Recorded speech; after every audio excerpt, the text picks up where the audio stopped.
Hello there. I am so glad you're here tonight because this is going to be such a fun and terrific show. And I will say that if you're looking for Rich Hoffman's bow tie, it's not there tonight. He is the Cash Rich.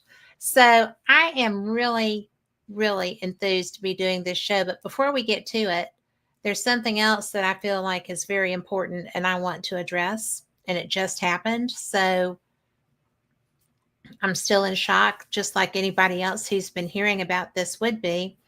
In Boulder, Colorado, people who were marching, supporting and remembering the Jewish hostages, Israeli hostages in Gaza, were set on fire. And they're concerned because this is a nationwide event where they just walk. They just passively walk in remembrance of these people. And so now, because it is a nationwide event, they don't know where this might happen again, if it's happening again today. They don't know. So far, that Boulder is a small town. They have taken people to both hospitals. And when I was reading the news about it before we went live, there were 5 victims so far. And I just can't believe that that's happening.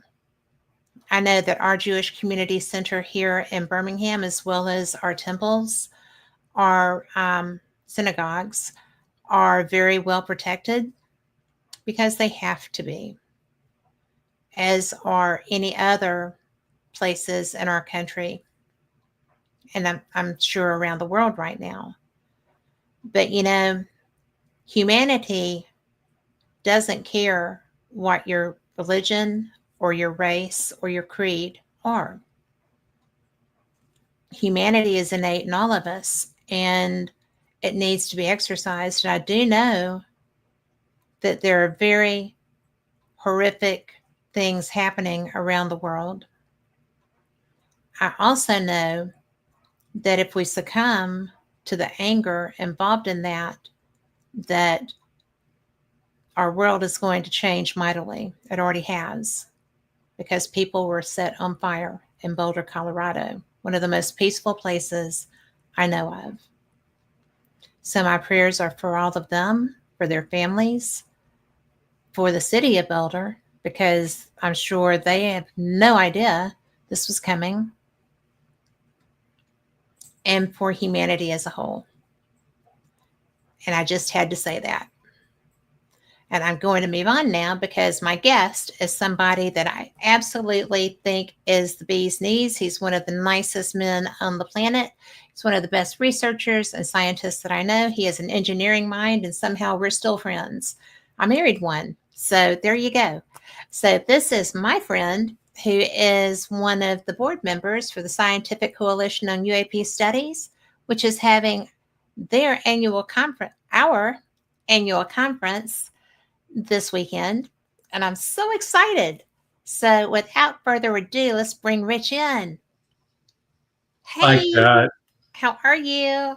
Well, I was fine until I heard that story. I haven't had the time to hear about that, and it's just I just heard it right it's before we went live. so it's so sad. It's Wow. ridiculous. I'm, I mean, when we think about it in terms of, if you're religious and the teaching of Jesus is that you love everybody. I mean, even your enemy, right? So, I mean, it's like to think that people would actually do something like that to injure others for what? I mean, because they care about Palestinians. I mean, there's like how many thousands of those people who have been killed? I Yeah. mean, why wouldn't anybody care about another human being, treated that way or even being killed? I mean, it just doesn't make any sense. And it's just so sad to hear that we can't care and love everybody. It's got to be only a certain group of people now. I mean, It's that's always been just a certain group of people, yeah, Rich. And just so that's, sad. It's heartbreaking. the inhumanity of humanity Yeah, is just, yeah, it's just right. crazy. And, I I felt like maybe saying something about that was going to be a downer, but I know that when my children participate, and this was before all of this, obviously, my children are older. I'm old.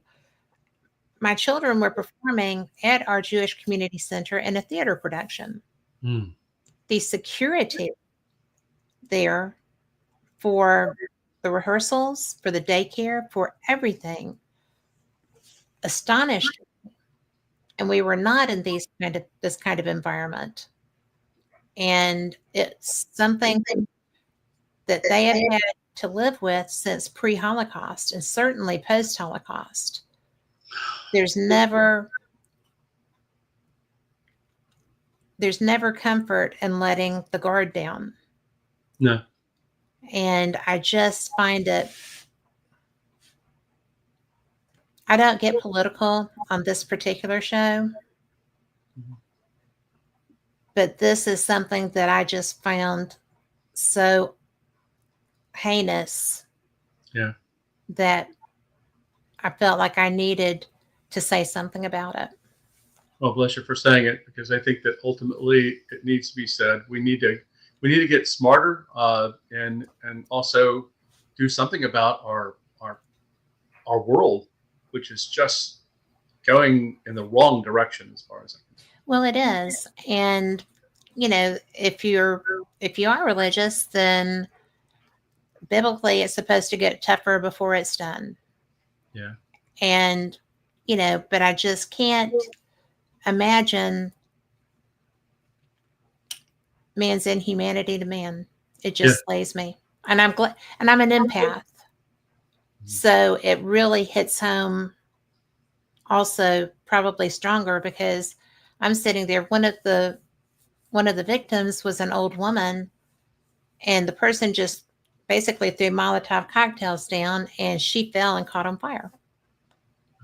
And he was throwing the Molotovs so that they would burst on them, from what I heard before we went on the air. And, and obviously it's a terror attack because now everybody is horrified thinking that it might be their city. This remembrance walk is everywhere. It's nationwide. It's probably, worldwide. And Boulder is not that kind of town you would think. No, it tends to be. They're peaceniks. Yeah, very much so. My sister lived there for some time. I have a son that lives there right now, and very much that way. Yeah.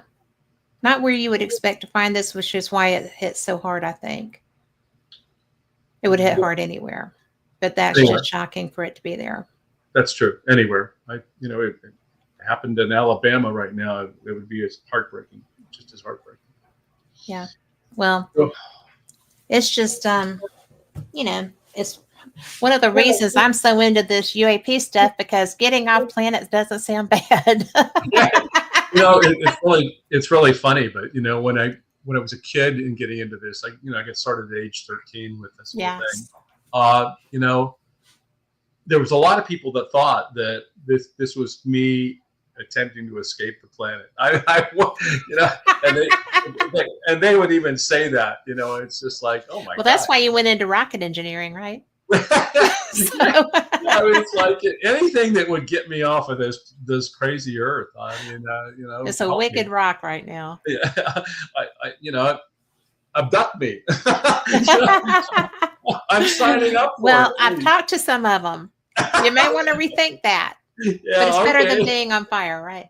All right. So, by all means. And it really, it's all kidding aside, there are probably people in California right now begging for that, right? No, I because think so, their conference is this weekend.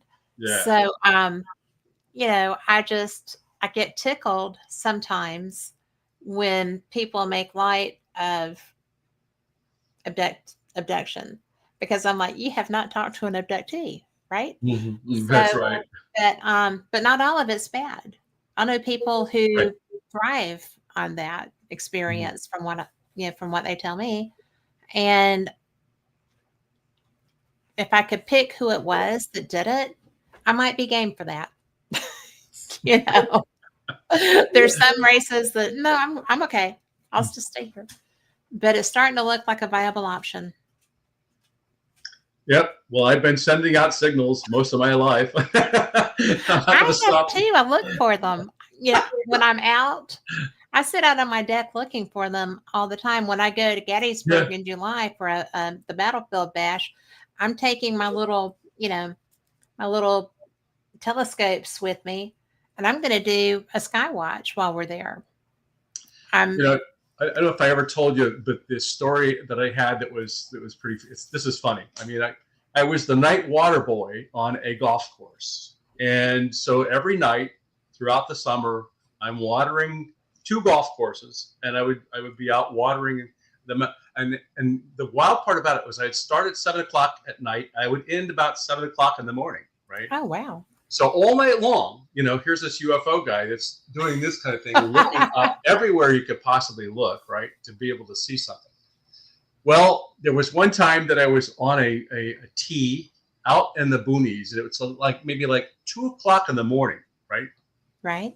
Next thing I know, I'm completely lit up all around me, and it's like daylight all around me, and I'm going like, what in that? And my immediate thought was, they're here to take me away. Yeah. And it turned out that it was a police helicopter and the guys had apparently night vision, saw me out on the golf course, and decided that they were going to have a little fun. And lit you up. But I kind of swore that this was it. Okay, I'm going to be taken away, right? Yeah. Better than Calgon even, right? Yeah, but that's as close as I've come, by the way. Well, and you've been looking a while. I've been looking sure. a while. I mean, oh, yeah, I know. It's it fascinates me because I've been given the opportunity to speak with experiencers at different events, or listen to events, not speak with them, but listen to experiencers at different events. And there's very few that are horrified. There's a gentleman, he used to be a judge, he used to be a consul general in another nation for us, and he had an experience. He came through it because his mind wipe worked. His friend that was with him, his did not take. So when they woke up the next morning, my friend was okay. His companion was never okay again. When my friend went to look out the window, his friend panicked and said, no, close that. They might see us. They'll, what if they come back? And so, different people have different experiences. And that, as my friend said, the mind wash just didn't work. It didn't hold whatever. But he had implants, and he didn't even know until he was a runner. He couldn't run. He went to the doctor, and they're stuffing his leg. So that's when things started going like, And he's written a book about it. I mean, he's not a big secretive person about it. His name's Terry Lovelace. But it's really interesting when different people are relating those different experiences, because would I want to have had the memories that Travis Walton brought back? Probably not. But they did save his life, ostensibly. Right? Yeah. So I've watched that transformation in Travis too, because he's transformed after that experience to the point where he thinks now in hindsight that it was not that it was an accident, that they got zapped and that type of thing, but it was more like it was an accident that happened, but they took him aboard to help him recover. I mean, it was much different than, they zapped him or something of that nature. Because he's the one that ran into their wash. Right. And, they were kind of saving him from himself. Yeah. 'Cause You know, they don't being really want to this, leave a dead human laying there.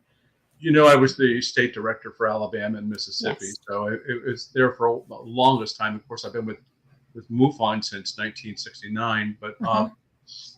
I mean, being in my role, I think I heard about everything you could possibly hear. I mean, literally looking at all the cases that I've looked at over 60 years, and all the different stories you've got. In your mind, you try to make some sense of it, but it's just too hard to do because there are so many Yes. variations on the theme. I mean, um, just like you mentioned, that there's good and there's bad experiences in terms of alleged abduction cases. There are good and bad in the context of UFO cases. Yes. They beings are described in every possible way you could possibly think of, including no beings. Yeah. Meaning that they're like drones or something of that nature. Hmm.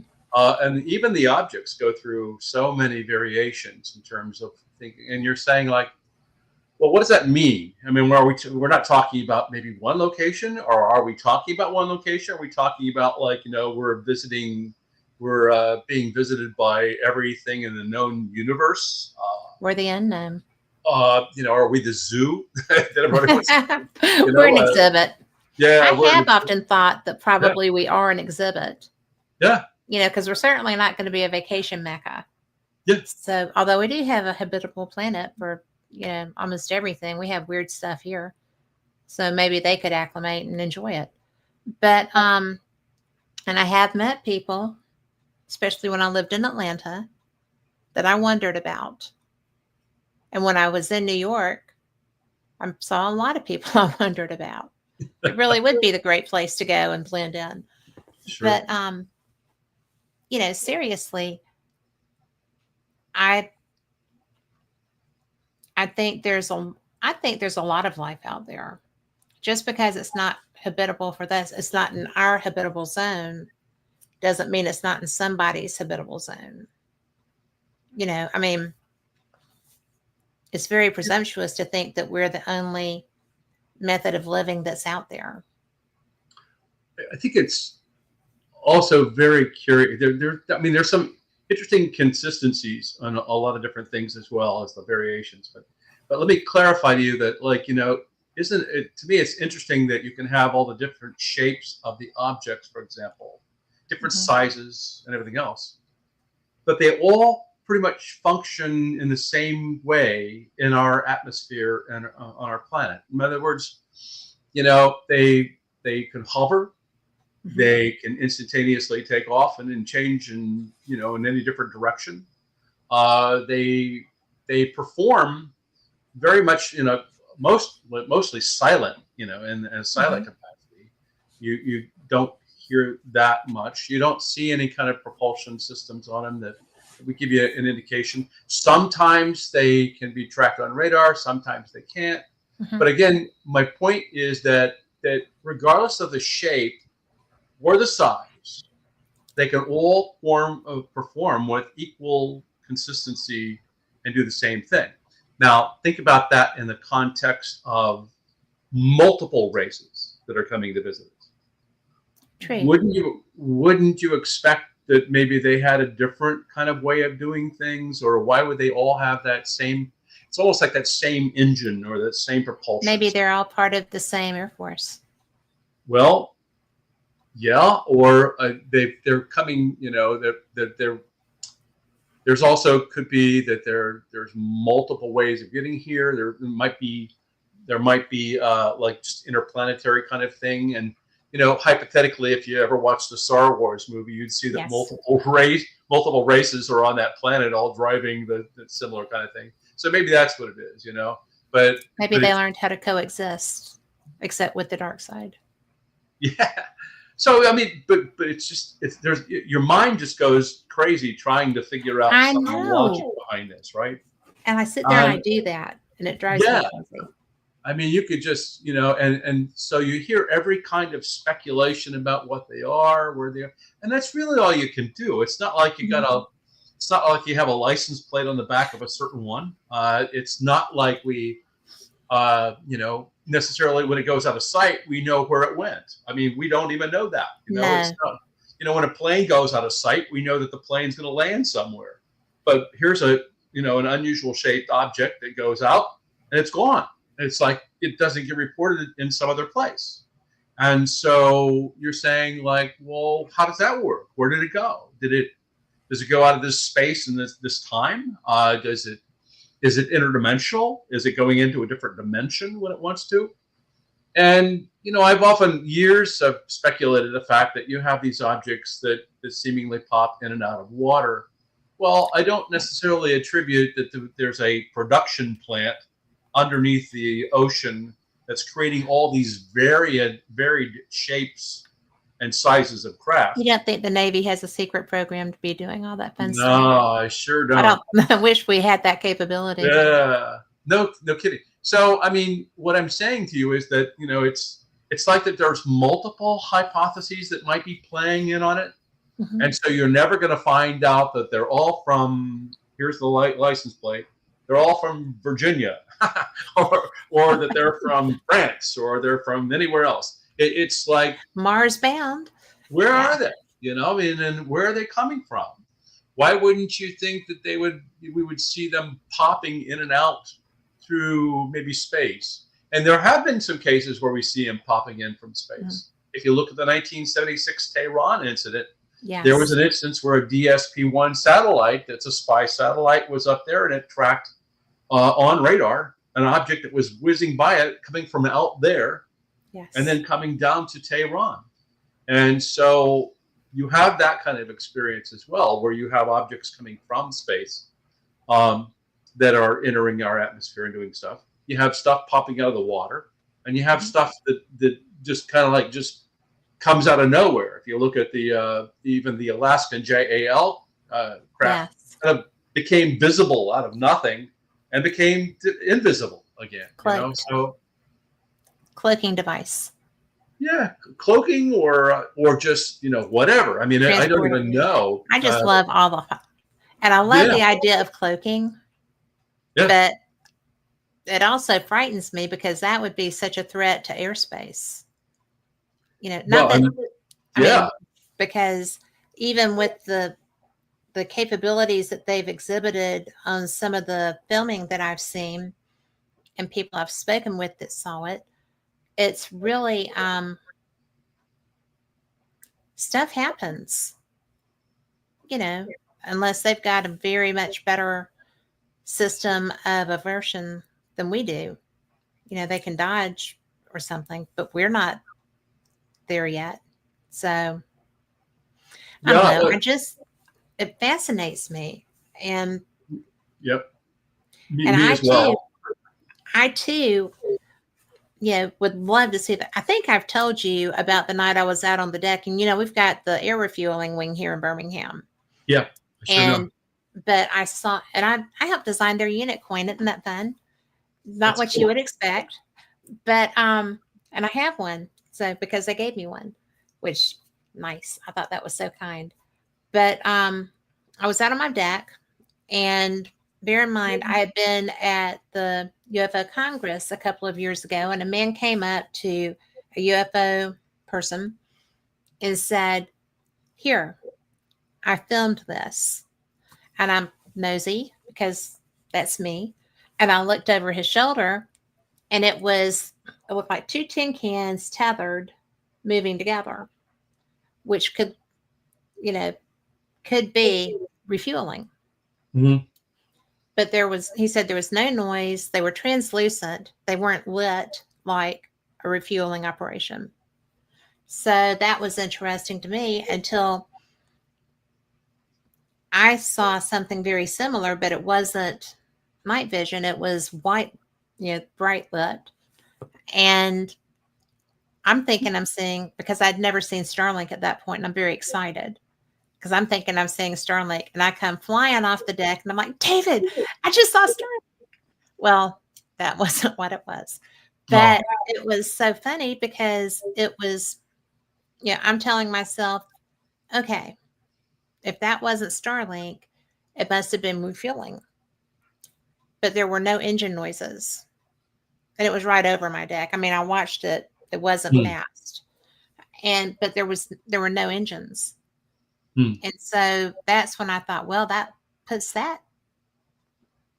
I would have heard the jets, you know, but because it was low and over my house. Yeah, you So, would have. and I watched it go away, watched it moving. So I thought that looked. So when I saw the individual again who said that it was, you know, he didn't remember, and I was like, yes, you. And this is a person that was the photography and video expert for MUFON, right? Hmm. And I was like, this guy showed this to you, and you told him that wasn't unusual, that it was whatever you told him. And so I saw the same thing and I thought it was Starlink, but there was no engine noise. And that same person is who showed me Starlink at an event one night. And I'm like, oh, that's not what I saw, you know? So, 'cause Starlink is way far away and a lot of them, but I just had no idea that what I saw was that unusual, but I knew it wasn't refueling because again, there was no sound at all. And it was much bigger than, obviously, because it was very close. Um, but it wasn't the the ISS because I watch it all the time. I have it on my little app and I go out and watch it go by and wave at them. It's just what I Hmm. like to do. I know they see me every time, right? Sure, they do. They've But recorded you. but I saw a cat again. yeah, that chick's out on her deck again. Wave back, you know. But it really is something. I'm going to miss it when they bring it down. I really am. I've Yeah. enjoyed that for a lot of years, but I still find that so odd because I would not have thought that I would. I mean, I've had craft tree level here before, and that was very.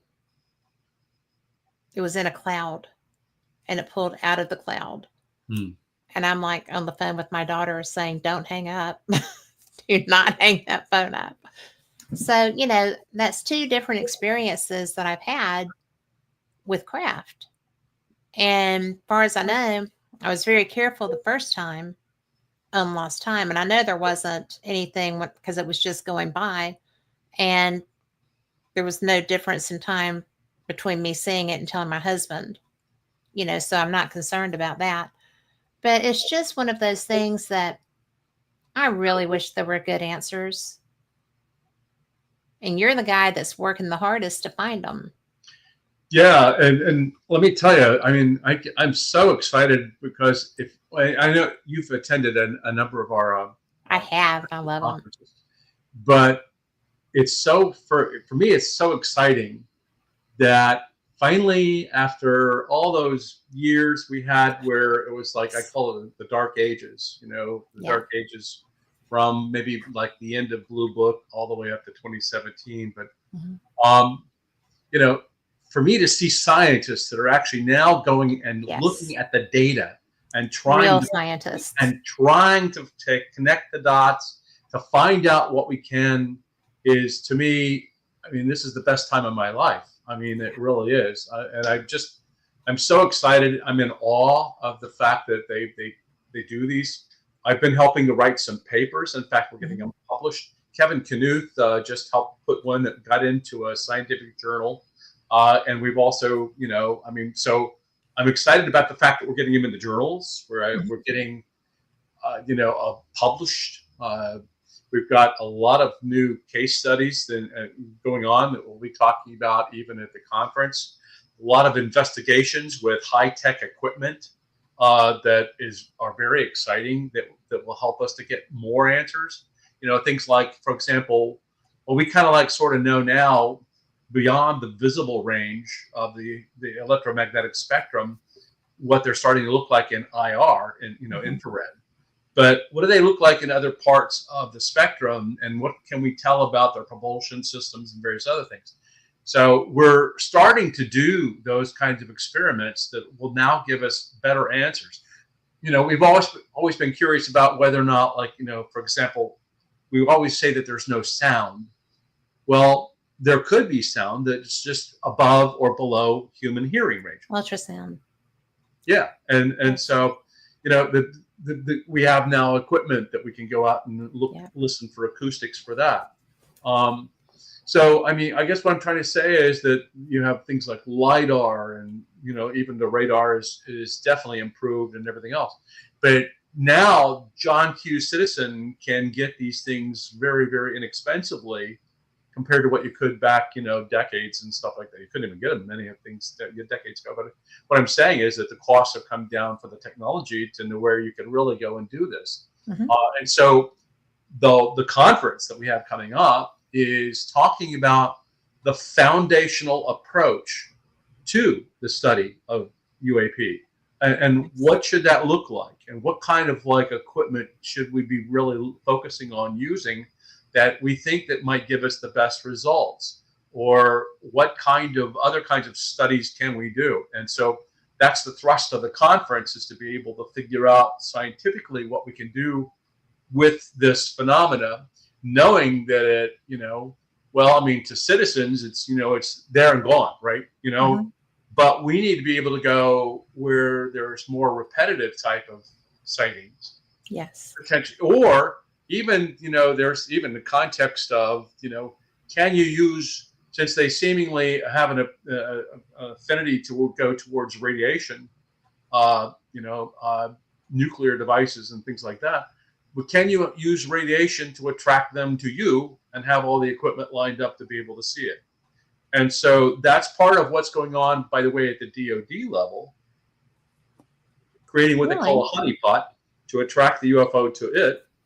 And then you can do instrumented studies, right? And so that kind of concept is now being looked at more and more as a potential for us now to get the answers about what these things really are, and how they do function, and so we're going to get more answers. And I guess what I'm trying to tell you is, I think that we're probably, if we have now, since we just got scientists to get on board with this in after 2017, and they're slowly coming on, and catching on and wanting to do this, and we're starting to get more universities that are actually getting funded for studies, believe it or not. The University of Würzburg in Germany is an example, and then there's others that, if we can continue to do that we could potentially now get that equipment out there to those places, study it, and get some answers. And that's what we're all looking for. Well, there's so many, and I am a layperson that you have been kind enough to bring into this group. And I'm so thankful for that, because ever since we met, I have been I'm just amazed at the science that is being applied here. And the conferences that I've attended in person are just my mind is blown all the time. When I was hearing Ryan, I think it was Ryan Graves that was talking about being in the air over Virginia and seeing them, being aware of them over to the side, and being concerned all the time about mid-air collisions and things of that nature. Right. And I'm like, oh my gosh, I was so excited about the Nimitz experience. And then when I did my research and was looking back, I found the Roosevelt experience prior to that. So they've been on both sides of our country, around military bases, around military equipment. It wasn't the radar. And I thought that the reason that we saw them and were able to interact was because of the improvement between the Roosevelt radar and the Nimitz radar. And that may have had something to do with that, but Ryan was still aware of them while he's in the air over Virginia. And I'm just like, this has to freak them out, because what if somebody screws up? I don't know. It seems that their craft are so advanced but everybody makes mistakes and equipment fails and stuff like that. And if there's so many of them, because he described, just as Kevin Day, the radar operator, described a fleet of craft in both instances. And it's like, all it takes is one of ours or theirs to screw up, and then we're going to have a whole incident, and nobody's going to believe that it wasn't pilot error. Right. That our pilot didn't do something, because they'll never believe it was a UFO that he hit. Even if it goes down, they'll retrieve it and it'll go away, and it'll still be the pilot's fault.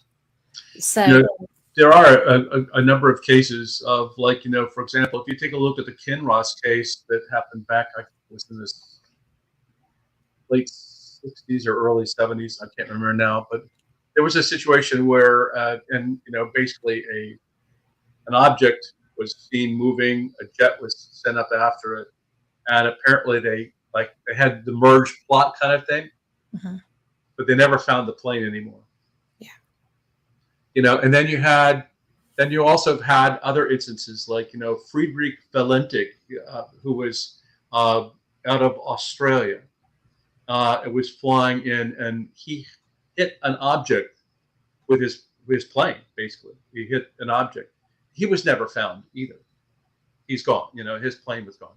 So that's another one of those cases like that. Then you've had the other instance, like just recently, I think that there was an object that was hit by an aircraft down in the southern, southwestern part of the United States. And they're questioning what that was. Was it a drone? Was it an object? I don't know, but the material science would give them some answers on that. And I don't know that they're sharing it. I've never heard any more about it, but that did happen.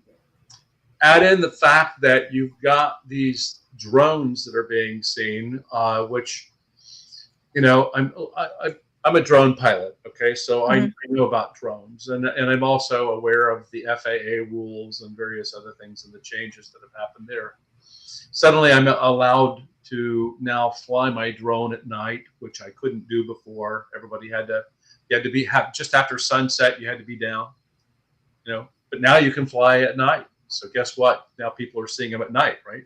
Right. So and they're all lit up, and then people can't, because they can't discern what objects are in the nighttime sky.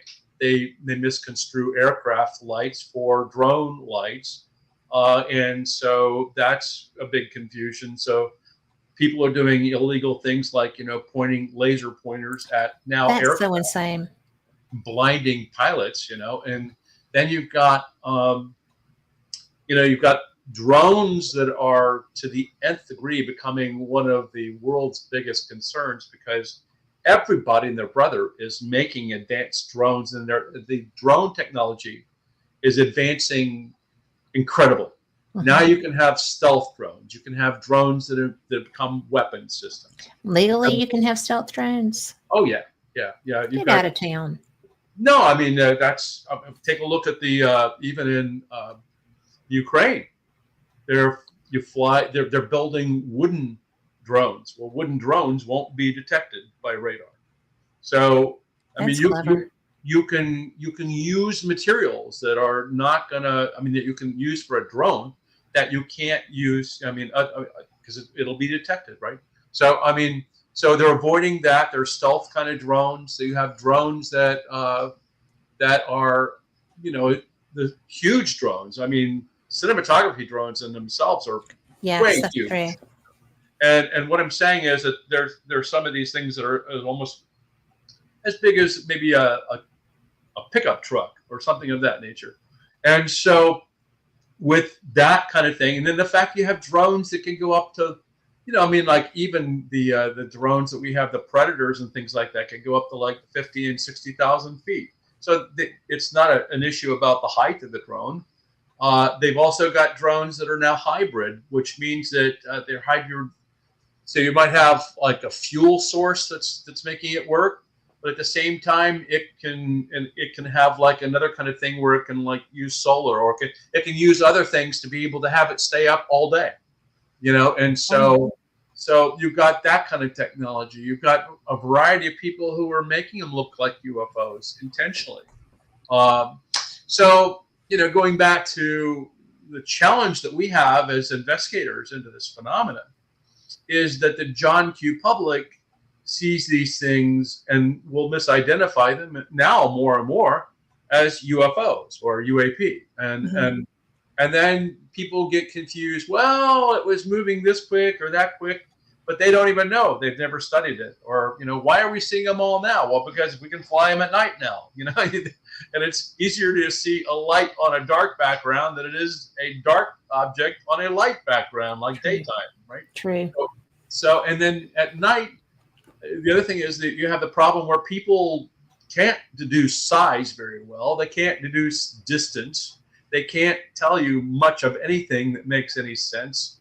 It might look low, just like, you said you saw, the space station, the ISS when it goes across. At times it can look like it's pretty low, and you're thinking, well, that's up where an aircraft might be. No, it's not. No, I never, because I always know what it is. Yeah. So that's cheating. Yeah. That's cheating, Kat. Not everybody does what you do. But I mean, I use that Sky Guide app. Yeah. And it shows you all the satellites. Sure. And I mean, because that's how I sky watch. Yeah. I use it, and if I see something, I'm like, oh wait, I always have it on night vision, and it has the designation and everything on all the satellites. And it's very useful because when I see something, and I'm going to slam MUFON a little bit here, but they know I love them. But I have tried different times to report incidents, and their system blows. It really does. That is the most inept computer system I've ever tried to operate within. And so finally, I just quit and I started calling Steve. And I'm like, I just saw, right. And he's like, well, file a report. I said, nope, I just did. I've told you, because your system doesn't work. And so I figured eventually he'd get tired of me doing that and fix it. So, maybe he has by now. But, it's too important of a function to not have working. Oh, yeah. Because how are you going to have your data? Or your data. I go Southern with that. I apologize.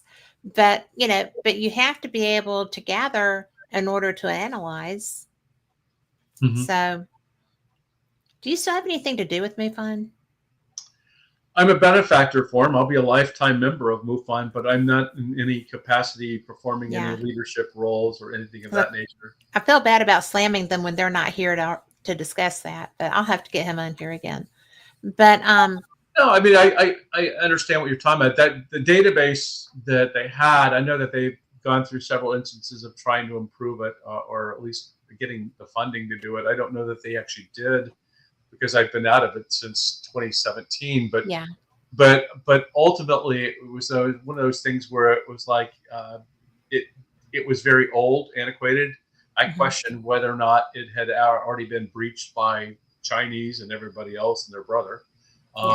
It didn't have the proper ways of protecting the data, and so I was always concerned about that and bringing that up with at the time it was Jan Harson and several others, but I don't know if it's made any huge changes or not. I'm not really focused on it at all now, but but I was just curious. And then the other thing is that it kind of like, I don't know who the state director even is for Alabama anymore. I know that I'm totally at a loss. I have just completely lost his name, but I get emails. Yeah. But I don't remember his name. Is that the John Price guy, or it used to be John? No, it's somebody he's else. Not there anymore. Oh, okay. So anyway, it's a new person. Yeah, so it might be that they don't, the investigators aren't there. They don't have a good an infrastructure like maybe the time I had. But anyway, there's all kinds of other things that are going on.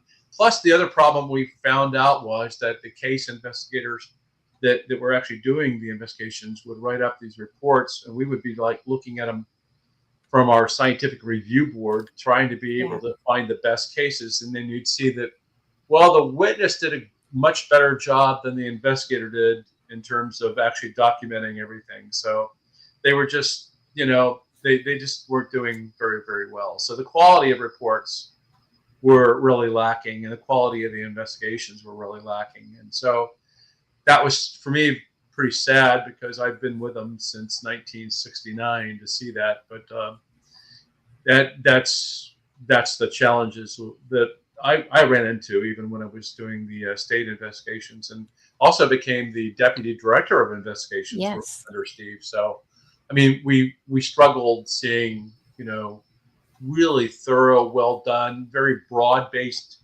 approaches to investigations. So I think that MUFON's, kind of needs to maybe like somehow change a little bit. They need to improve on a lot of different things. I don't know if they've got the ability to do that now. I don't know that their size is there. I don't know if they have the funding, but hey, look, it is what it is. And I wish them all the best. I think that they played an important role in helping us to at least get through and let people know that the cases that they had are validated by somebody and at least investigated by somebody. That I agree with that. And that a witness deserves that. I mean, and so that's why even with the Scientific Coalition for UAP Studies, I think that the work we're doing, I see it as validating the witnesses to these things. And if we can keep studying it scientifically, we'll come up with the answers, and that will again benefit and help validate that all these witnesses are indeed not crazy and are seeing something in the skies. And exactly.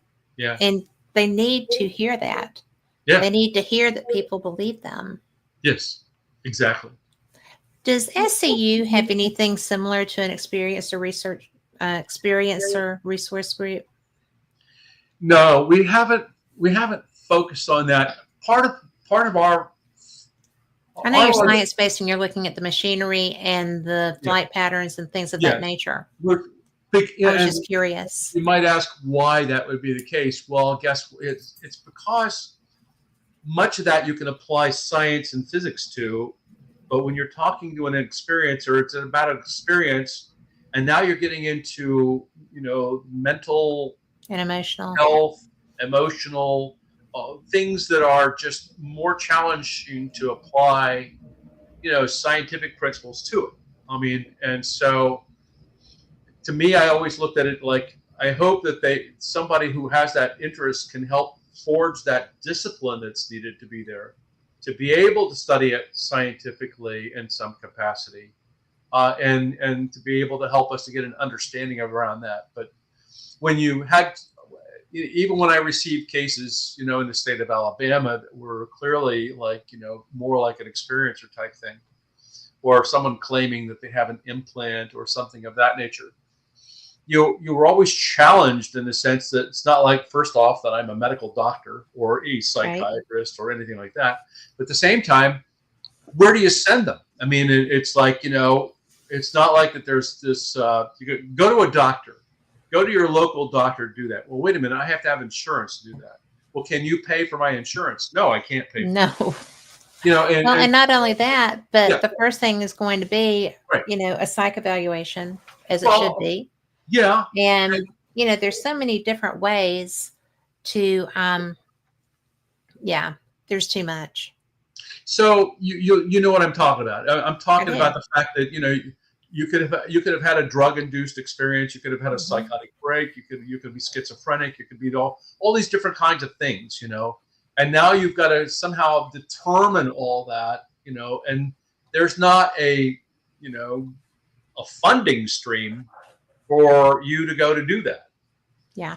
And so it was best for us to just stay and use the physics and everything we can apply scientifically to the objects as opposed to the experiencer stories. Well, there's other people that are doing that. Yeah, So, good. that's one of the things that I really liked about my experiences with people from MUFON was that, because I think I'm still a member. I should be a member. I still get emails. Um, but it's so bizarre to me because Kathleen Martin is a friend of mine. Right. And so, do you know she got attacked? Attacked? Attacked by a disbeliever. She was No. she was physically attacked. It was horrible. Oh But no. yeah, she's okay now, better. But I saw her in Arkansas and I didn't know. So I went up to her to hug her and her reaction was fear. And Whoa. I'm like, what happened? And she told me about it. So, people that are out there in the public venue doing this work are being targeted by people that are crazy Yeah. because it's admitting that there might be other life and stuff goes against religious or scientific principles or whatever. And if you're supporting it, you must be crazy Hmm. and or evil. And so they chose to attack her. And Wow. it was an anthrax-like substance. Oh my God. And they just poured it over. She was walking with other people, and they just poured it over her head. So that was another one of the reasons that I'm so militant now about people not being dupes and not being that person.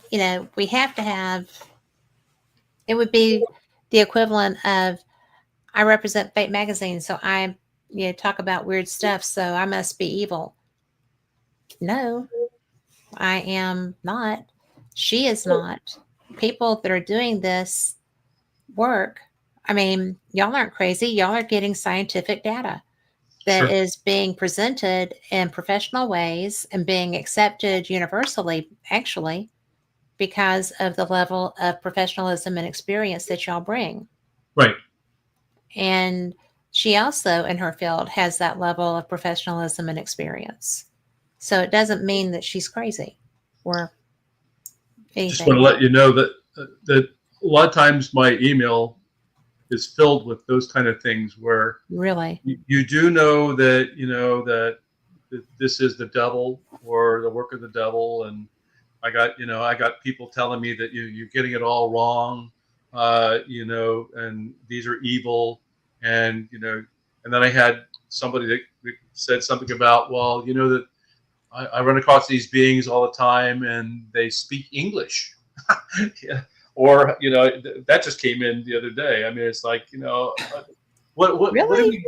Oh yeah, I mean, it's like, there's people that are sending stuff like that all the time to us to like figure out and like let us know that they see beings every day, and I'm going like, I had one woman called me up, and I think it was down in Birmingham when I was and she was like telling me that she had a being that got into her underneath her skin or somehow got into her or something of that nature, and I'm going like, wow, that's pretty wild. Again, you hear every kind of thing you can possibly imagine.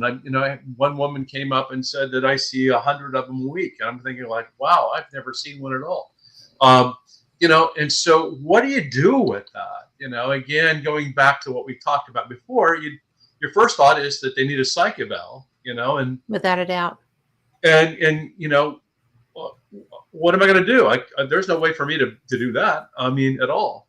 So Well, you just let it go, and yeah. you kind of like just dismiss it and say, well, here's another one of those things that are coming in, and that's for us. It's very sad because it's like, is this that we have more mental health challenges than we are led to believe, and We and definitely have more health challenges than we're led to believe. Yeah. Because from the other side of what I do, the paranormal side, I can't tell you. And for the longest time, the woman that was the leader of the group I was in would send me everybody because I don't work outside the home during the day. Mhm. And I'm like, well, I'm still working, you know.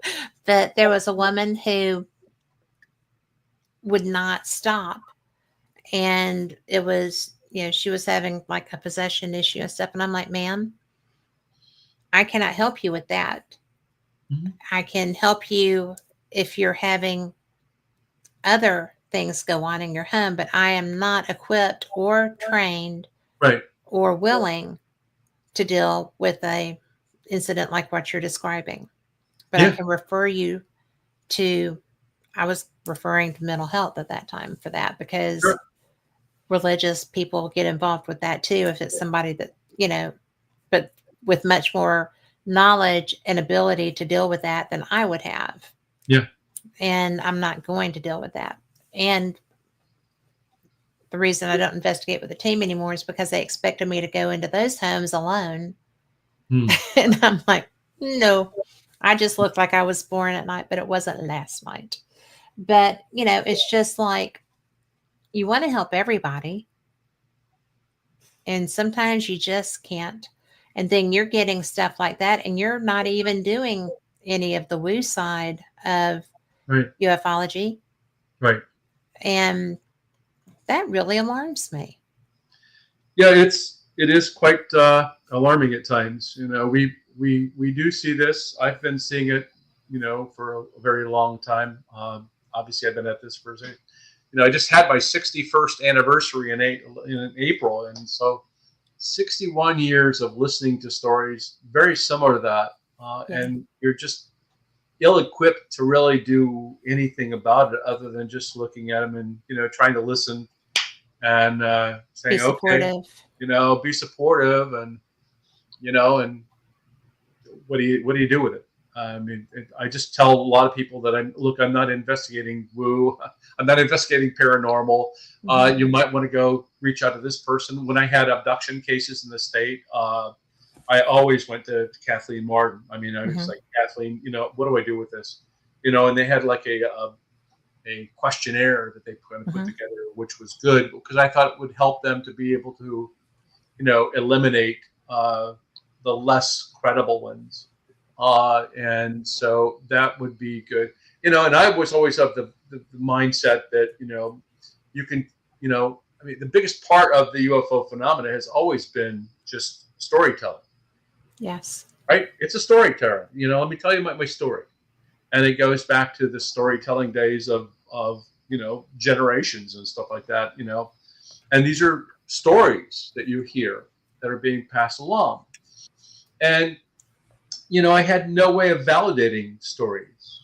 You could tell me anything, right? And going, so I always felt like it Yeah. needs more if we're really going to get some answers to this phenomena. And I'm glad that we finally have technology tools that are allowing us to now do something and actually see that they're there. Just like you're talking about Ryan Graves, or Mhm. they finally have the radar systems to be able to see 30 of them on the ASA. And Unbelievable. they also saw them on the Nimitz because they had the Spy One radar Mhm. that was there. And so, we're finally getting tools where we can actually do something and actually detect them. Okay, well, that's great. Now let's see if Now we what are can we going to find. do with them? Now let's exactly. Now let's train things to be able to help us to see even more, right? Um, I know that there are satellites that we've got in space for defense purposes that can read that's a golf ball and it says the word Titleist on it. Mhm. Well, why can't we see that and hone on objects that are being reported? And Yes. it's a matter of having satellites now able to use that we can to do those kinds of studies. So it's a full court press. It's a total government that needs to get involved. No weather radar has been known to Yes. track objects, right? So we have all these different kind of sensors all around that can help us to be able to see where they are, detect them. And if it's a calibration issue, then let's get it calibrated. Just like, if you think about the Chinese balloon going across the United States, But they're saying, well, we didn't know it was there, and they had to recalibrate in order to slow it down because they were too busy looking for hypersonic missiles as opposed to slow moving balloons, So they Well, it's filmed it okay out. because every person in America was filming it as it went over them. So yeah, we Exactly. had that. Yeah, We we got had it this. covered. Yeah, you just Yeah. needed to pay attention to us, and stuff like that. That was, I got I'm I got to sorry, kick that out. was such an epic security fail. Yeah. Oh, big time. Ah, The other thing that I thought was interesting was that, speaking of balloons and stuff like that, I don't know if I ever told you this or not, but I was here in Huntsville, and I was, I work on the base where Marshall Space Flight Center is, and NASA, and everything else. And so, and of course, I have people around here that know that I'm into the UFO thing, and so I'm going into work. It's a beautiful October 12th, 2012, beautiful sky, nice everything, and I got suddenly 4 people that are calling me up and saying that, hey, did you see the UFO? It's up there in the sky. I said, where? We'll look up that way. And so now I'm looking up and I'm seeing this light. It's light, and then I can't see it anymore. Light, I can't see it anymore. Light, and it just keeps doing that, right? And I'm thinking, is it like, stationary? what is that? It's about the same part of the sky. It's not, it's not like moving or anything like that I can tell anyway. In between it's gone and then it's there. And it was a beautiful sunny morning, so it was reflecting the sun when it hit it. And I thought, wow, what is that? I thought that maybe I'd seen my first UFO. I thought, wow, this could be it, And anyway, then I get to work, and the lady behind me said she saw it leave from NASA, and it was cylindrical in shape and very translucent. And I thought, wow, that's pretty cool. So maybe it's some science experiment or something like that. Anyway, I'm now looking at the MUFON database, and I'm now following cylindrical objects in the reporting over the next 4 days.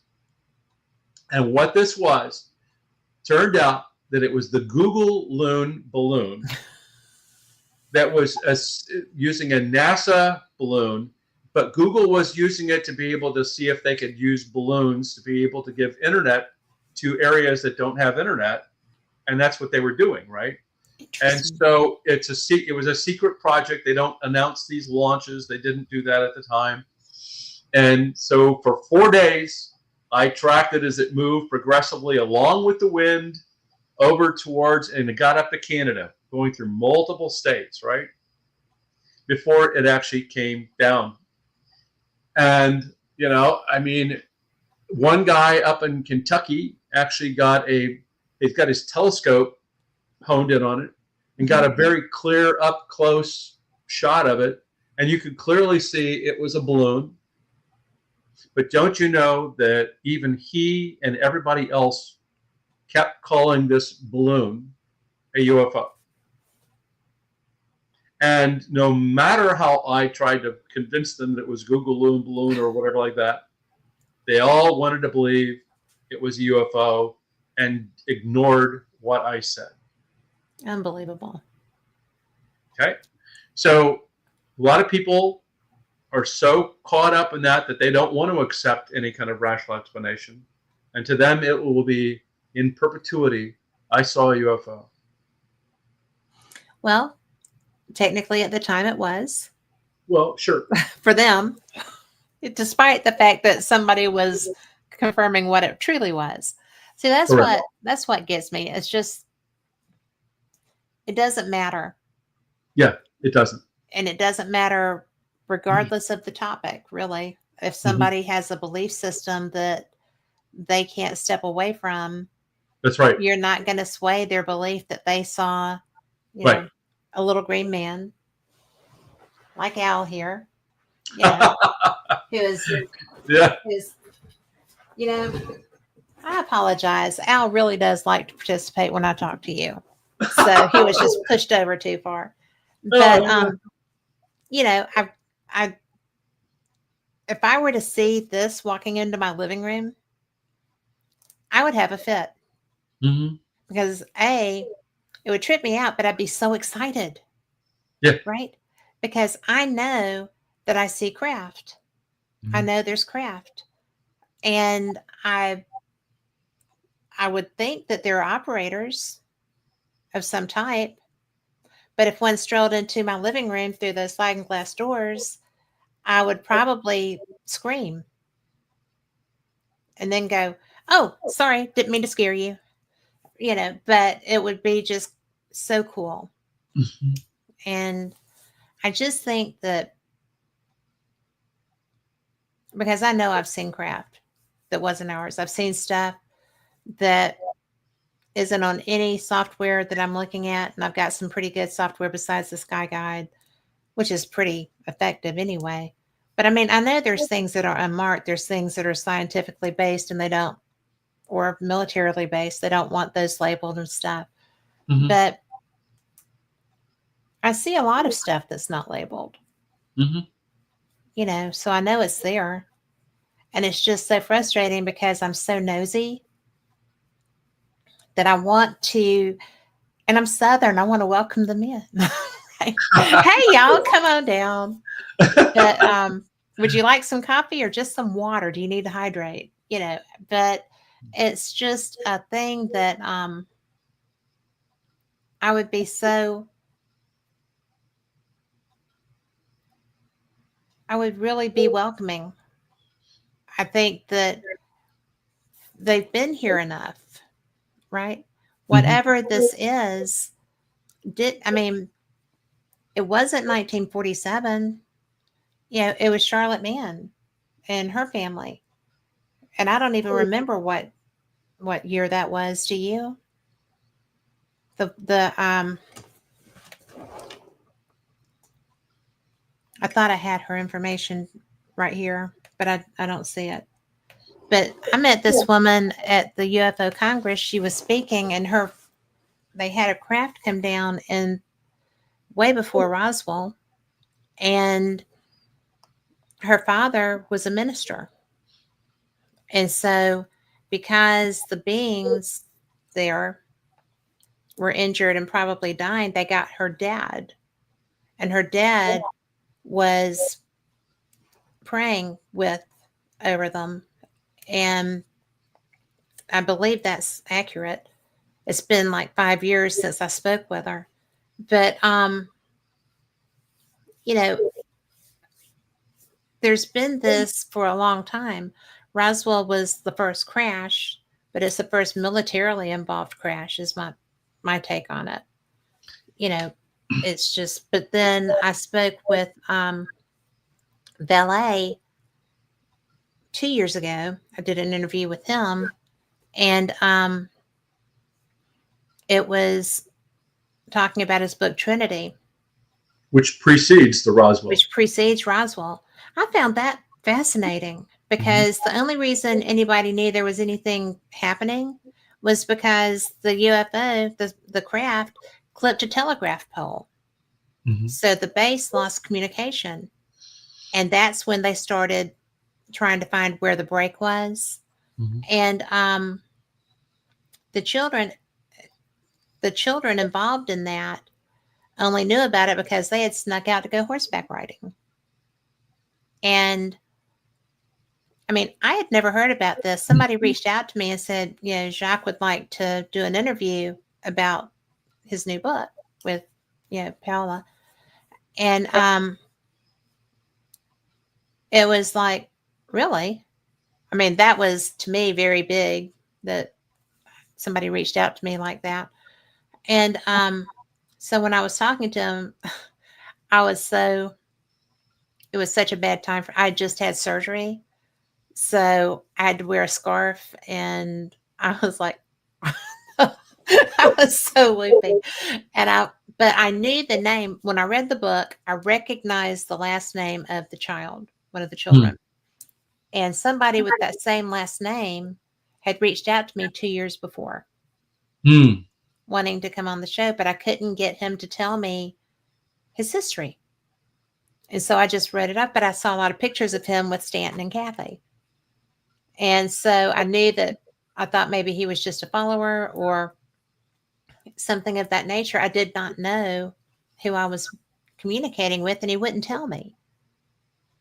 And so when I interviewed Jacques Vallée, I saw that man's last name as one of the children that saw that crash and interacted with the beings in the craft. And I was like, I know that name. Where do I know that name? It was him.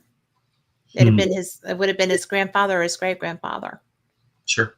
So I was just like, ugh. But same thing with Chris Bledsoe.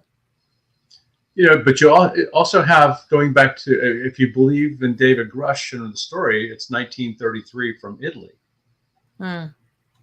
That was the crash that happened back in that time period. That was then also coordinated with the Vatican and the Pope, and then it ended up over here in the United States. And allegedly, we've had it since 1933. Isn't that interesting? Yeah. So so there've been crashes. What's always curious to me is that if you have an intelligent race here and stuff like that, that hypothetically can manipulate space and time or something of that nature, then why do they crash? And how is it that they can't recover from that? Right. What makes them crash? It was believed in the early 40s that the radar that we had was too powerful, and that potentially had an impact to these things allegedly all crashing in the Southwest, because that's where radar was being developed, and it was in its infancy. But that's anyway, also where nuclear detonations were occurring, and that could have had something to do with their mechanics as well. Yeah. I'm not going to say that there was a nuclear blast around Roswell at the time when the object came falling out of the sky. Not at that point. But or that there was nuclear in 1933 in Italy. But there's obviously some indication that these things can indeed crash, or that you have materials that are collected from objects that are also break apart, like in Mexico, in Ubatuba. Yes. The metal from that was looked at. It's pretty strange. Then you have other kinds of cases. And so, if a good friend of mine was Leonard Stringfield from Cincinnati. Len he wrote 6 monographs on crash retrievals, and he was probably one of those first few people that was getting a whole lot of these cases thrown at him. Again, stories, and occasionally he would get something that would look pretty convincing, like maybe potentially evidence. But nevertheless, he had documented just from the stories alone that there had been as many as 200 crashes on a global basis. And so, if there's any, and I'm not saying all of them necessarily have to be real, but let's say that there's even 1% of them, or a small number of them, even one. For gosh sakes, that's pretty incredible that we would have a crashed object that you would retrieve. And what would we do with it? Well, it goes to the military generally, and then they have reverse engineering that takes place, and that's what they do very well, by the way. They do. And try to figure out how in the heck it works, if they can figure that out. It's almost on the same scale as like giving a Neanderthal an iPhone. What am I supposed to do with this? I don't even know. Rock. So we just wouldn't know the purpose or the function of this debris that we find or whatever like that. How is it ultimately being used? But if you have like a crash that's relatively intact, oh my God, you might be able to find something. And then you have to question what would happen with it. Well, we would try to figure out how to basically make it work, or to figure out how we can utilize that technology to our advantage. I always got a kick out of the fact that the memory metal from Roswell is very Mhm. similar to what they call shape memory alloy that came out in the 60s Right. that does the same thing in terms of crumpling, and it goes back to its normal shape, just the same way. And the interesting thing is that it came out of Battelle Memorial Institute.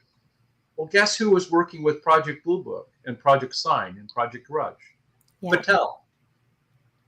So there's a case where you might have had this debris or this metal, and you pass it off to an organization like Battelle, which, by the way, it's not even a publicly traded. It might be now, I don't know, but that it was a private industry, firm and stuff like that, and it's off the books. Brilliant. Yeah, and that's what you do. Absolutely brilliant. You pass it out to the defense contractor or whatever you've got, and suddenly now you're the government person in the government. You can deny with Plausible. impunity that I have Plausible no knowledge. deniability. Exactly, and so it's just too logical. Which is, by the way, why if you look at the Schumer amendment that they tried to get through in the NDAA, and they're still trying to do it. What the idea was to be able to make companies own up to the fact that they've got these things, and it's now government property, and stuff like that. Really? Yeah. And so, they were trying to do, basically eminent domain, which a lot of politicians did not like the fact that you're going to walk into Lockheed Martin or Raytheon and suddenly say that if you've got any of this stuff here, it's going to be mine, right? So there was a lot of pushback politically on that, but I mean, bottom line, that's where you would pass off all this stuff. You give it to the defense industry and let those partners all do the work on it and figure out how to build the craft and how to re-engineer it. And if you look at the people in the organizations, even in the government, like MISIC and various others, they're mostly defense contractors. They're well, yes, because Stanton was involved with the atomic weaponry, and so he would have been with defense. That's interesting. Yeah, but he was working for, I think, GE and some of the other companies and stuff like that, doing even his work. Yeah. So he's a defense contractor, right? So I mean, again, going back to if you've got Battelle, for example, getting the memory alloy that was found at Roswell, they're out using it. And the other interesting thing is the shape memory alloy that came out of Battelle went to a variety of these players, much like you'll hear about where they pass the materials around, and allegedly these different companies were working on it. Well, the Navy Ordnance Lab created a thing called the shape memory alloy, and they called it nitinol, nickel titanium alloy. And NOL on nitinol is Navy Ordnance Laboratory. And then what happened was that's if you think about those bendable metal glasses we have that return back to the shape, so that potentially came out of the Navy Ordnance Lab. So. Get out. No, and that's that whole study about shape memory alloys and stuff like that, and ferromagnetic shape memory alloy, all these different kinds of uses and stuff like that began to be applied everywhere. So I mean, just think about how many other potential things that we've uncovered, are now out and being utilized in some capacity. That's just crazy. Yeah. And cool. Yeah. And I have to tell you, because I'll forget, Charlotte Mann was the Cape Girardeau case. Oh, okay. Yeah. In 1941. Yeah. So I knew it was in that period. I just didn't want to not tell you. But that's insane. I mean, my husband's a machinist. Send me some. He will make you stuff. I mean, it's so cool. When you start going metallurgical, my interest peaks. And it's just so. Yeah. It's so, and he has stuff. I mean, even just with our little stuff, it's not defense, it's not military. It's just products that people are using and mining or stuff. And some of it has some of the weirdest properties. I mean, we have metal that burns. We have metal that does stuff. We have plastics that are stronger than metal, it seems like. And I'm like, well, how are you machining that?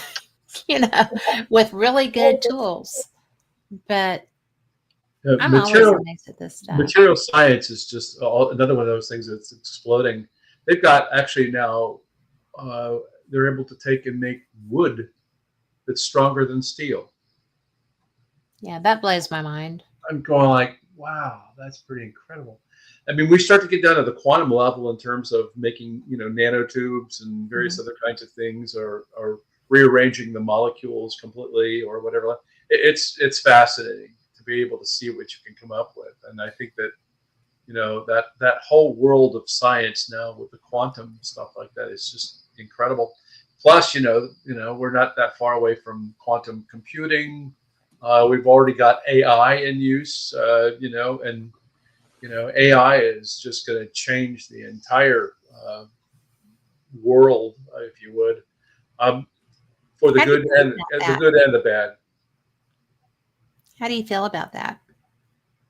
Well, to me, it's like one of those things where it's like I'm kind of I'm very concerned. I'm very concerned because, again, if you take a look at how, the internet was a very good thing, but it can be used for a lot of good stuff. At the same time, it's being used for bad stuff, right? So you have AI that's advancing to the point where now you're replacing workers. You don't need as many workers anymore. You have now like weapon systems or platforms that are being developed, which are completely AI driven and controlled. And you're going like, wow, It's that's like, pretty yeah, I'm going to scary. trust that. I've seen that Yeah, movie yeah, or uh, two of them. yeah. So I mean, so again, it's great. It can be used well in the context of if you want to have it write a paper or something like that for you, fine. But it's also now destroying our understanding of what we think is real and not real. It's also destroying our faith in what we believe we can trust or mistrust. Meaning that AI is being used to create fake UFO objects, if you would. Hmm. Uh, I can no longer use the tools that I've got to be able to analyze it and determine if it's a fake or not. Um, is the public going to not accept the fact that it's AI or something of that nature? Uh, no, it's real to them. It looks real. It's and going back to the fact that everybody has their belief systems, they're just going to believe what they want. And so now you've got deep fakes. You've got people. I can use your voice. I can have an AI character that looks just like you, sounds just like you, talks just like you. And is that really Cat or not? Can I trust that? And that's a legitimate concern that I've got in the context of AI and how potentially it can be used. All of those are valid. Yeah, I mean, literally, there are people now. I mean, that are. I mean,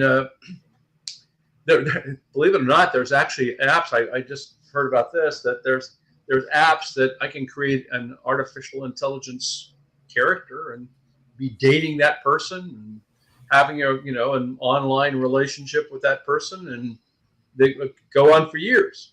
And the whole time that I'm dealing with this, it's like an AI fictional character. Um, That's weird.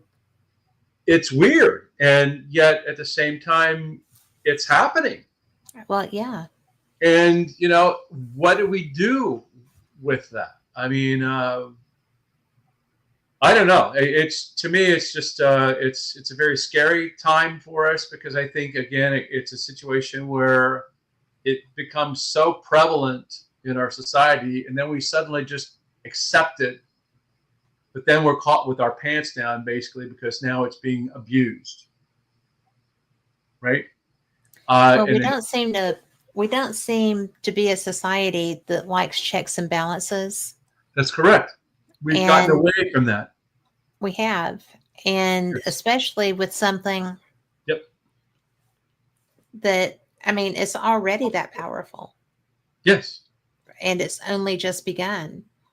And it has cognitive abilities, Hmm. it's self aware. Yep. And that to me is no longer mechanized, that's sentient. And if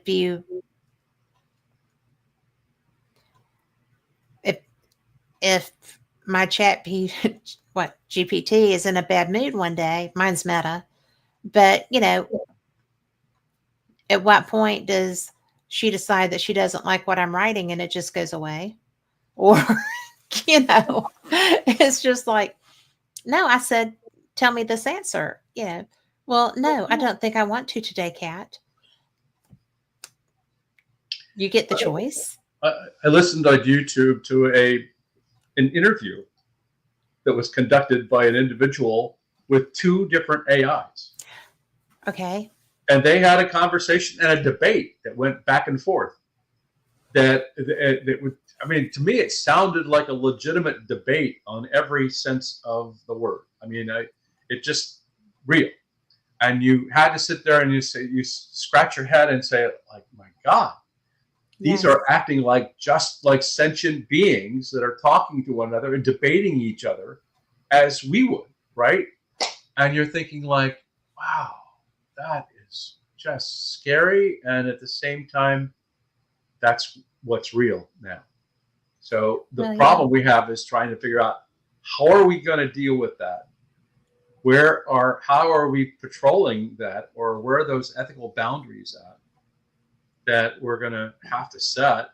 I know in the field of UFOs, it's becoming very daunting and challenging now to begin to even look at anything that's UFO video or UFO anything, because I can't evaluate it, even using all the tools and skills that I've developed on regular videos and things. So now, what do I do? How do I draw the line between what's real and fake and anything else? I can't do that now. I'm on the History Channel. The proof is out there. I've been on it. Yes. I've been on it for 5 seasons, and in that 5 seasons, they pass me videos and photos and various other things, and have me look at it and try to give my expert opinion about what this is about or what it could be. And I have tools to be able to go and help me to do the analysis. But again, on AI, I can't do that. So, and I told them on the station, I said, or when we were doing, I said it's going to get harder and harder for me to be able to draw that distinction between any kind of validity or me to look at any of these things because of that concern. Well, I sent a friend of mine a video or put it in a group chat yesterday or the day before. And one of my friends said, this is AI. And I'm like, how do you know? And I don't know how he knew. But I should probably check that chat when we get through and find out. But are there not any traces that or markers that let you know that's not real? There are, I mean, trust me, we'll come up with, probably end up having AI determine if AI is is actually legit or not. I mean, but I mean, That's a fine kettle of fish. there are some things like, for example, like there's an extra digit on your hand or something like that. That's a telling sign. Or you might have found in the earlier instances of AI that there was like an arm that was like more than one. The arms were too many, right? There were instances of that where you would see mistakes like that by the AI. But it's gotten to the point now where it learns. It learns, and it's going to continue to learn, continue to improve in its ability, and it's just going to be there. I mean, right now, again, I go back to the point where the tools are such that I can make you look just like yourself, act like yourself, sound like yourself, saying the things that I would expect, or even changing that words using your voice. And Kat, what do I do with that? And I'm saying That's a that that holy cow thing. that it's scary, Yeah. but that's the world we're moving into with AI. This And was a bad idea. yeah, well, there's some people that they're saying that that very thing right now. Even if you look at some of the creators of AI in the beginning, you see them expressing a lot of caution right now with that. I mean, But it's literally, already out, yes, it's already out. because my husband got me a pair of Meta Ray-Bans to film baseball games and stuff like Right. that. And I, for the first time, I'm so behind the times, but I just used my Meta AI to do some research because I wanted to see what it would do. And it was just really simple. How do I look at the Akashic records, or what are these, that kind of thing, just to see what it does. And but I love the glasses. I don't like so much some of the other aspects that are truly frightening. And if it is learning and teaching itself as it goes, that's just going to get worse. Yes. Yeah, and right now we're displacing people's jobs. I mean, yeah, like car assembly lines over robotics and various other things like that, right? But we're adding AI in the military, in the military world now, and Yeah. you'll have weapons platforms that will use AI. You'll have drones that will use AI. They'll have every AI weaponized tool that they can come up with. And Which because is all great and wonderful until AI decides that it wants to do it. right. And we're competing with the AI that's also being developed over in China. We're developing, and so now you're going to have countermeasure after countermeasure being applied against AI. And it's like, what am I going to do with that? Now I have to have AI that's combating AI. There's a movie about that from back when we were kids. Yeah, Do you remember that? Well, Terminator was about like that kind of stuff. But there was another one that they just kept coming into no-win scenarios. Yeah. And they just blew up, and they blew everything up with them. Sure. Well, because iRobot was one of those things with Will Smith. Remember iRobot? I couldn't watch all of that. I didn't like that. Yeah, it was scary. But those kinds of things are now becoming reality. Yeah, and likely. Sorry. I was going to say, is that your alien in the background? He's got an itch.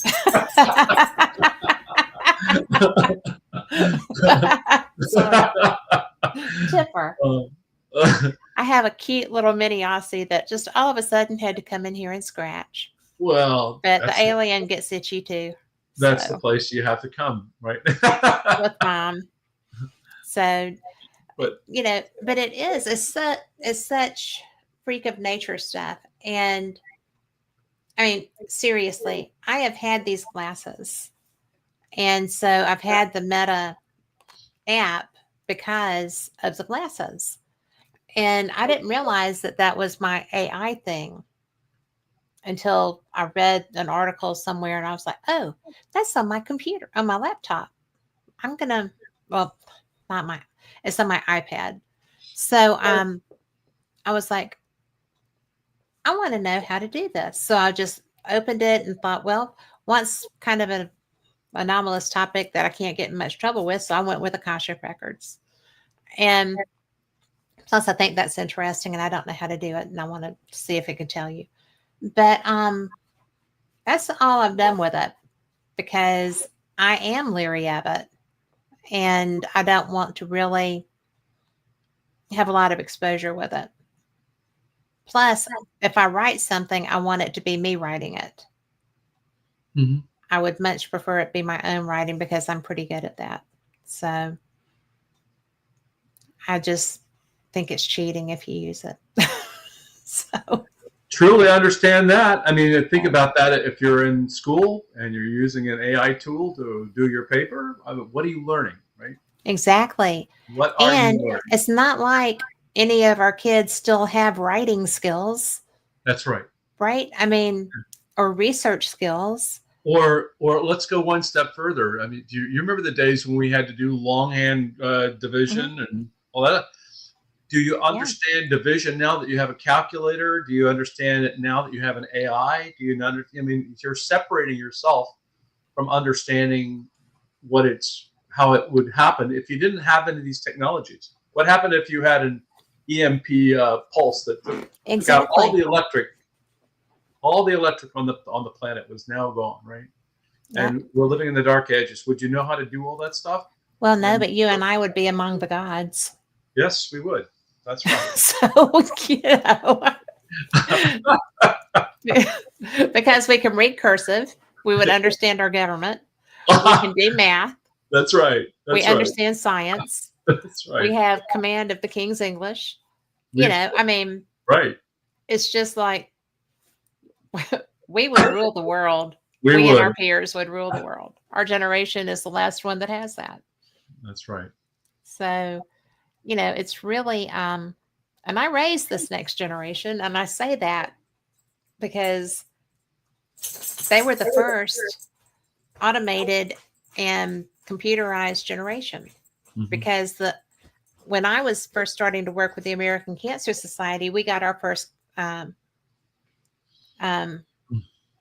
computers. They weren't even computers at the time, but when we first got word processing units, somebody donated 2 of them, and I had gone to classes to become a word processor operator. I was the only person that knew how to use them, and so the guy that was over us was kind of a putz, and so he was like, "Well," I said, "I need one of those. I have to write 67 press releases every time we do a press release. I have to type them all because no Alabama newspaper will take a Xerox copy." And they know back then.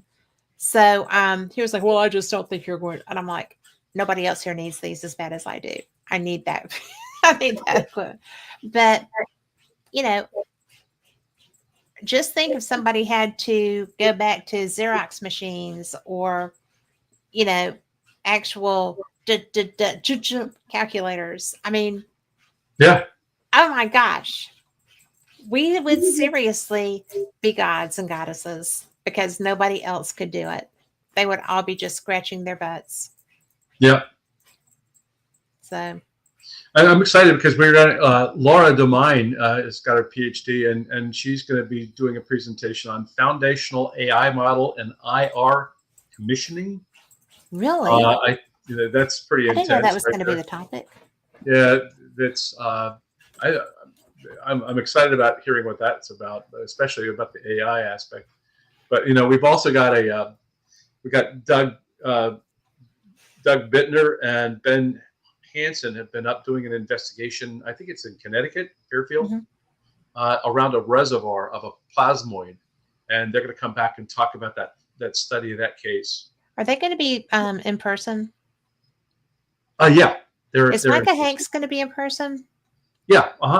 I love Micah Hanks. I was really pleased to see that he was going to be so involved in the conference this year. Yeah. No, I'm. Me too. So we've got some exciting things coming up. I mean, I'm hoping that you'll be able to come or I at am. least get online or something.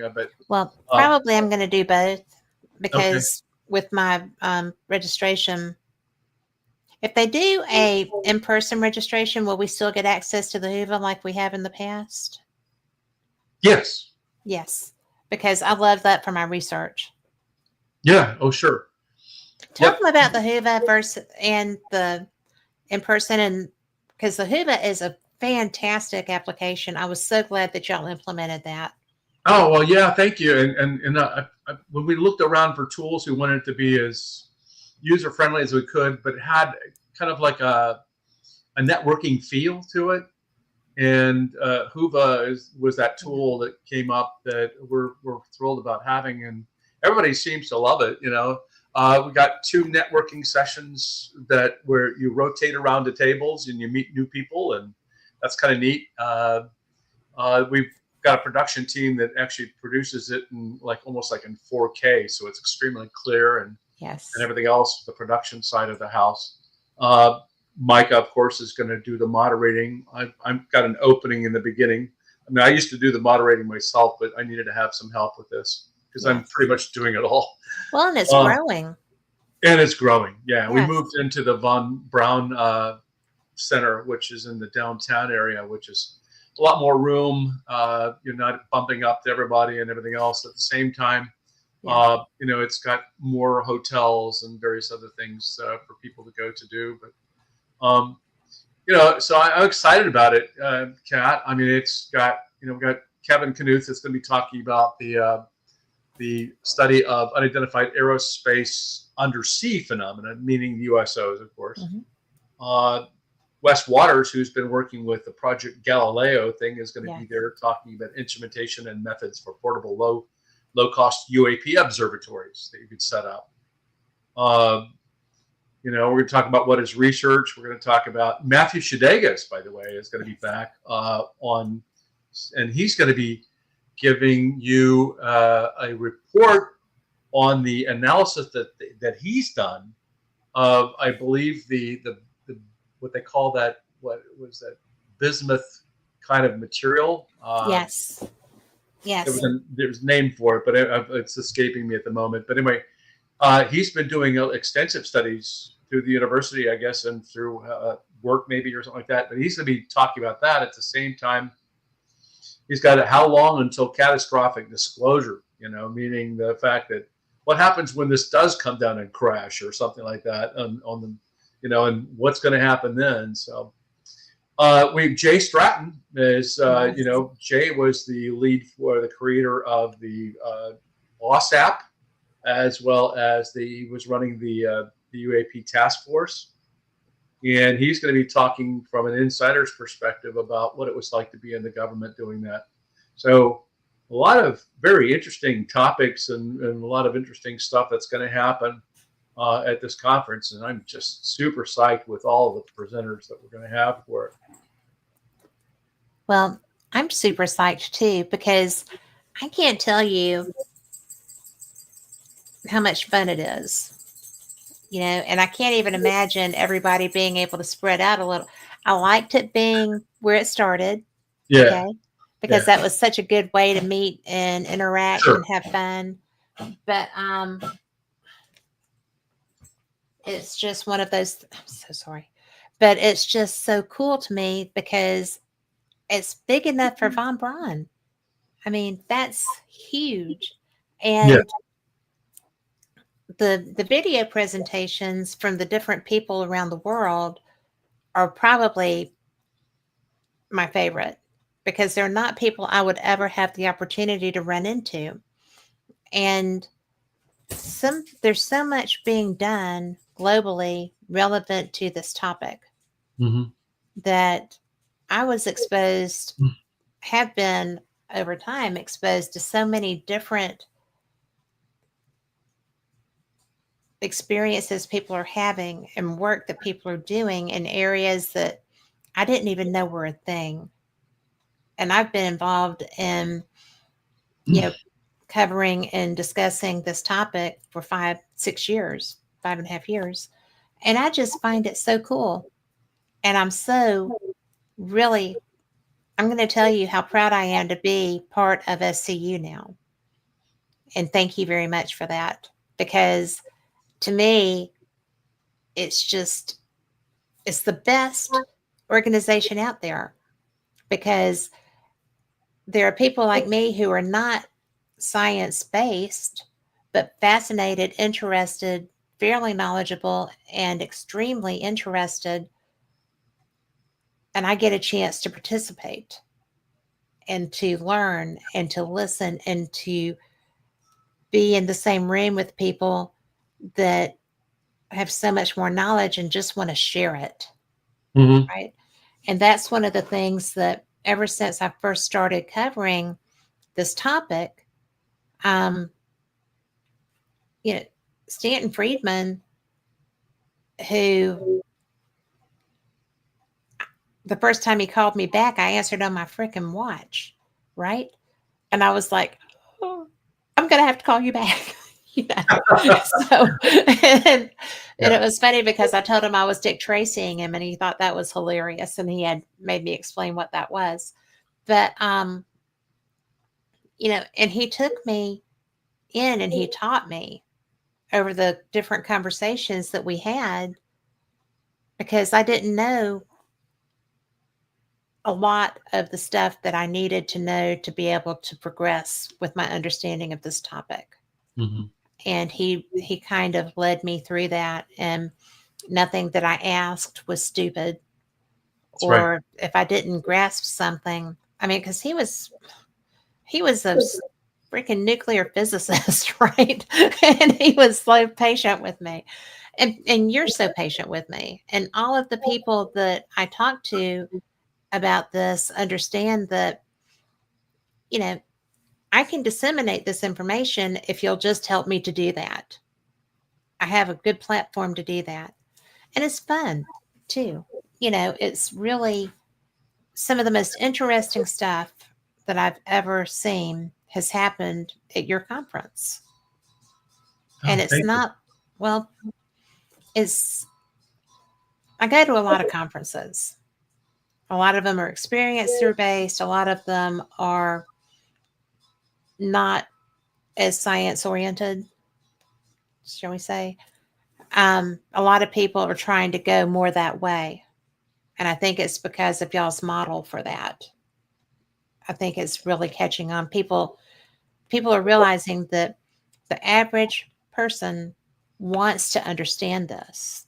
Mm-hmm. And while a lot of the presentations are almost strictly science based, different levels of science, different types of science, um, it's easy to understand. And if there's something I don't understand, someone is going to explain it to me. Correct. And usually it's when I wander around with that look on my face, right?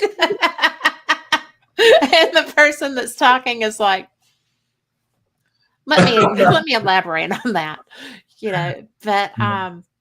but it's really, you know, I'm I'm I'm grasping it so much better, and Good. I understand it, and I do my own research so that I have intelligent questions to bring up if I get a chance in the Q&A, Mm-hmm. and I can formulate my questions better because of the knowledge that y'all share. And I just think it's fun and it's cool. And I like the meet and greet sessions and the fun times. And and those presentations, man, you bring people from around the world Mm-hmm. in for this. Yeah. It's nothing like it. Yeah. I'm with you. I'm always thrilled when we look at the slate of speakers we get and just how incredible they are. I mean, they're just like, they're the cream of the crop, some of the best scientific minds and stuff like that Yes. on a subject of.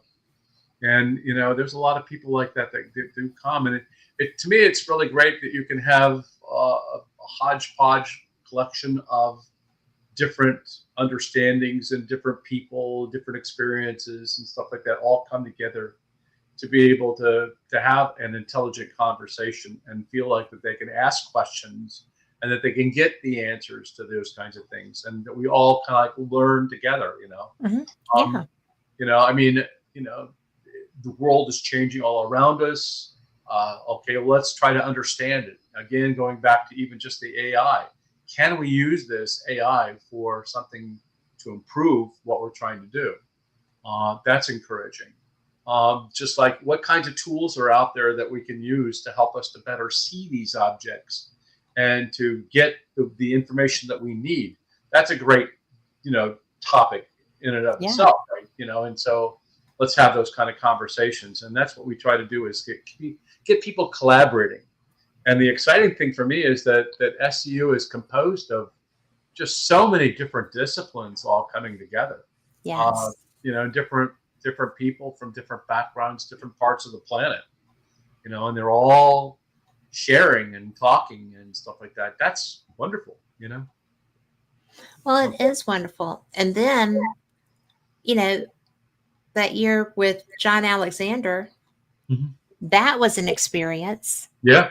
And I've run into him, 2 other times since then and talked online. But that was a fantastic lecture, also. Well, it's not even lecture, it's presentation, Hmm. really. I mean, that's how diverse this is. I mean, it's just, I don't know. I don't know how y'all do it. I don't know how you I don't know how you do it.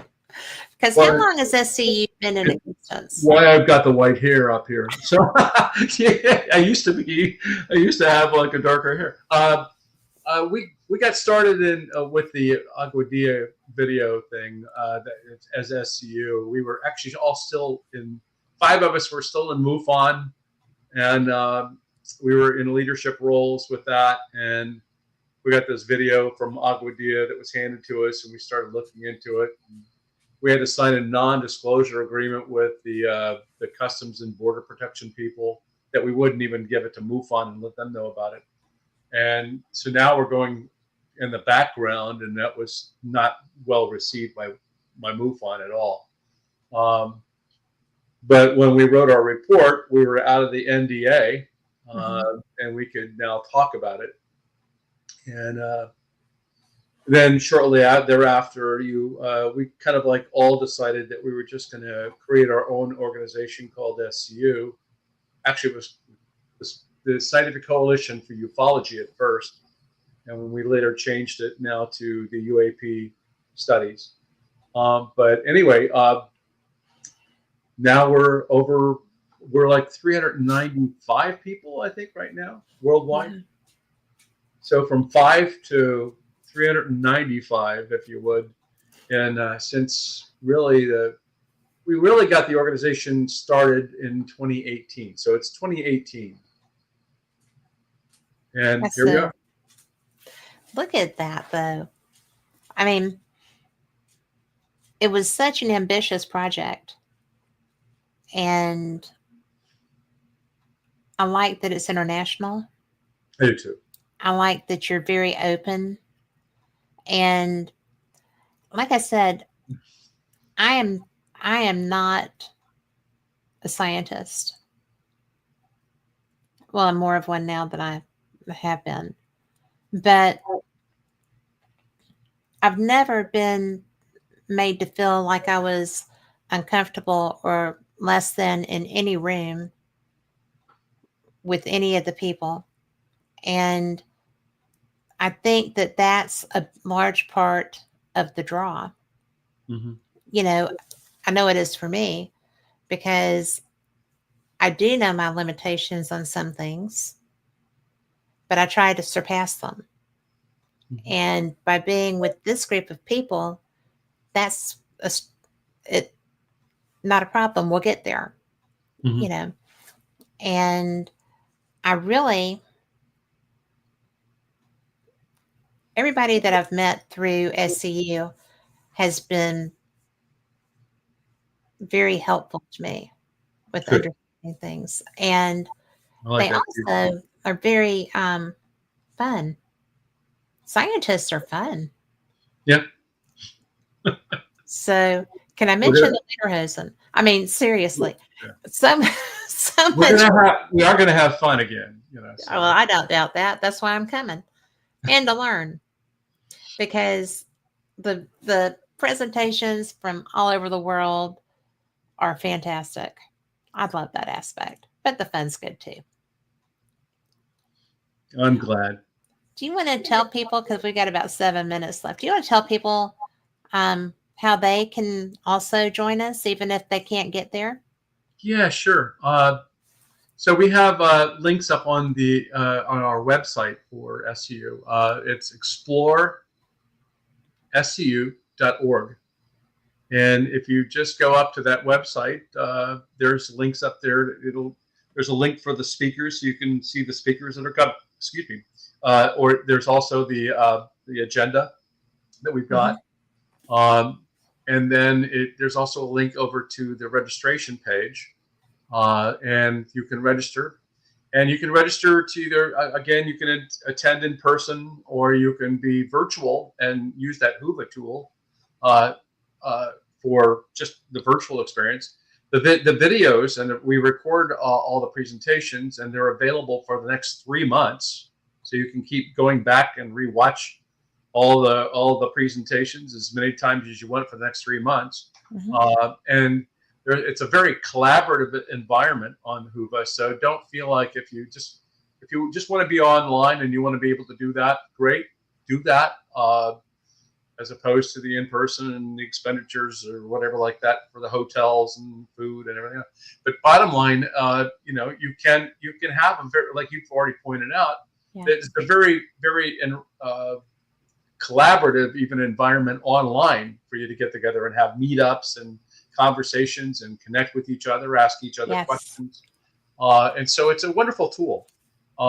And so, I mean, make your choice if you want to do that, and come and join us. There will be an email that you get immediately following the registration, so you want to look for it, that gives you confirmation as well as the critical links and the various things to get over to the site that you've signed up for Hoover. And so please do that. There's also information, if you're going to come and join us in person, about the hotels and various other things that are in the area and stuff like that, and where to go and parking and everything else. But anyway, it's an exciting event. It is an exciting event, and it's a fun event. And fun. Yes, and educational. And educational. I'm always learning something new myself, Kat. I mean, this is just an incredible. It's a growing topic. Yeah. I mean, it is so transitional right now. There's so much to learn, so much to understand, and this is a good place to come and get a handle on that. Yep, without a doubt. And I'll be there. Rich will be there. Yay! So come and play, come and learn, and experience Huntsville. Alabama is gorgeous. It really is. Yeah, it really is. And they're in North Alabama, so they have mountains. So and a river. So it's all good. But I appreciate so much you being here. Oh, thanks for the invite. I always enjoy our conversations. I love it to death. Kiddo. And for everybody listening, you too can be part of this. Come and check it out, or do the online registration. It's explorescu.org. It's a great site. It's a great group. They're all really like the whiz kids, and they're still nice, right? I'm kidding. But it's so much fun, and you'll learn so much, and you'll come to understand so much, and you'll just love the people. I can't express enough what a good group of people this is. So thank you for being here. Again, please pray for those people in Boulder. I hope that nothing else has happened while we've been on. But peace be with you. And we will be back next week. Same cat time, same cat channel. Thank you for being here tonight. I'll see you Wednesday on Paranormal Experienced. Be blessed. Good night.